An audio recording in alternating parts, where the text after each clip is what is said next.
नाम रख लिया सुन्नी, सारे काम सुन्नत के खिलाफ। क्या हमारे पैगंबर का यह तरीका था जो 12 रबीउल अव्वल को हुआ है? अरे जरा सोचो तो सही, क्या पैगंबर के आने का मकसद नाउज़ुबिल्लाह यही था कि जो आज मर्द भी बाहर निकले हुए हैं और औरतें भी बाहर निकली हुई हैं, बनाओ सिंगार करके भटूरे की लाइन में लगी हैं, समोसों की लाइन में लगी हैं, बिरयानी की लाइन में लगी हैं, चंद खाने की चीजों पर ईमान बेचने वाले सुनियो, ख्याल करो, क्या पैगंबर का तरीका यही था? मौलवियों ने गलत गाइड किया है तुम्हें, मौलवियों ने गलत बतलाया है तुम्हें। जो शोर मिचा मिचा के कहा करते थे गज वज के नबी का मिलाद मनाओ, देख लिया क्या हुआ? अवाम को थोड़ी सी गुंजाइश तो वो बहुत ज्यादा भी निकल जाते हैं। मर्द भी निकले हुए हैं, बनाओ सिंगार करके, औरतें भी निकली हुई हैं।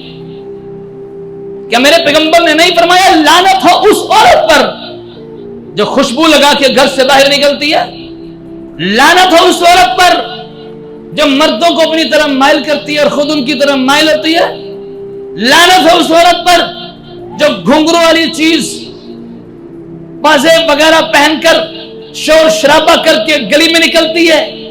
लानत हो उस औरत पर जो गलियों के बीचों बीच चले लोगों को अपनी तरफ मुतवज्जे करे।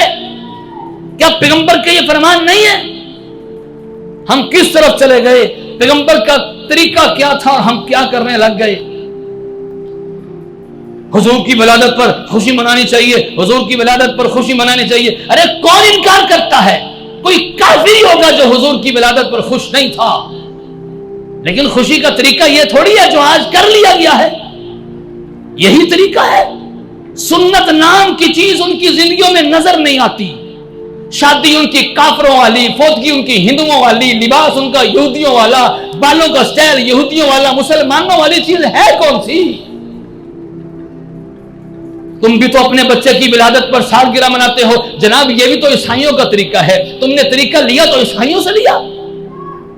हुजूर की विलादत पर अबू लहब ने खुशी मनाई। अबू लहब तो काफिर था, तुम काफिर हो क्या? और हुजूर की विलादत पर खुशी उसी साल मनाई थी या हर साल मनाते रहे? बोलो बोलो, आवाज नहीं आ रही, आवाज नहीं आ रही। यही तो वजह है कि हम किन बुराइयों में मुब्तला हो चुके हैं। जो करने के काम हैं हम करते कोई नहीं है, और किन किन बुराइयों में हम मुलव्विस हैं। तिजारत वो पैगंबर के खिलाफ, लिबास वो पैगंबर के खिलाफ, चाल ढाल वो पैगंबर के खिलाफ, डायलॉग वो होरों वाले, और फिर दावा है मैं आशिक़े रसूल हूं। फरिश्ता इतना भी भोला भाला नहीं है कि हमारे नारों को देखकर कहेगा जा तो बख्शा बख्शाया, जन्नत तेरे लिए है। सहाबाए किराम पैगंबर की सुन्नत पर मर मिटने वाले थे, तब वो आशिक़े रसूल बने। वो एक एक पैगंबर की सुन्नत को अपनाने वाले, पैगंबर की अदाओं पे मर मिटने वाले। नबी पाक सल्लल्लाहु अलैहि वसल्लम एक मसला समझा रहे थे। सुनो जरा गाजियाबाद के लोगों, नबी पाक सल्लल्लाहु अलैहि वसल्लम एक मसला समझा रहे थे। उसमें कुछ जानवरों का मसला समझा रहे थे। फलां फलां फलां जानवर की कुर्बानी जायज नहीं है।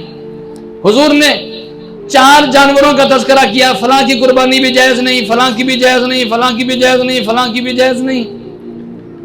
जब एक सहाबी हदीस बयान करने लगे, उनकी हाथ की उंगलियां छोटी थी, छोटा हाथ था, हाथ की उंगलियां छोटी थी। फरमाया मुझे ये हदीस बयान करते हुए शर्म आती है। जब पैगंबर ने इशारा करके समझाया, मेरे पैगंबर की उंगलियां लंबी थी, मेरे हाथ की उंगलियां छोटी हैं, कहीं ऐसा ना हो कि पैगंबर की मुखालफत हो जाए। वो ऐसे डरने वाले थे। अल्लाह ने कुरान में आयत नाज़िल फरमाई, ऐ ईमान वालो, या अय्युहल्लज़ीना आमनू ला तरफ़अू अस्वातकुम फ़ौक़ सौतिन नबी। ये आयत आज भी नबी के रोजे पर लिखी हुई है। ऐ ईमान वालो, अपनी आवाजों को नबी की आवाज से ऊंचा ना करो। अगर तुम्हारी आवाज नबी की आवाज से ऊंची होगी, तुम्हारा ईमान जाया हो जाएगा। एक सहाबी की आवाज कुदरती ऊंची थी, उन्होंने पैगंबर की महफिल में आना ही छोड़ दिया। हुजूर को पता चला तो हुजूर ने फरमाया बुला लो उसको, उसकी आवाज तो कुदरती ऊंची है, उसको बुला लो, उसके लिए कोई मसला नहीं। ये सहाबा किराम थे जो पैगंबर का अदब करने वाले।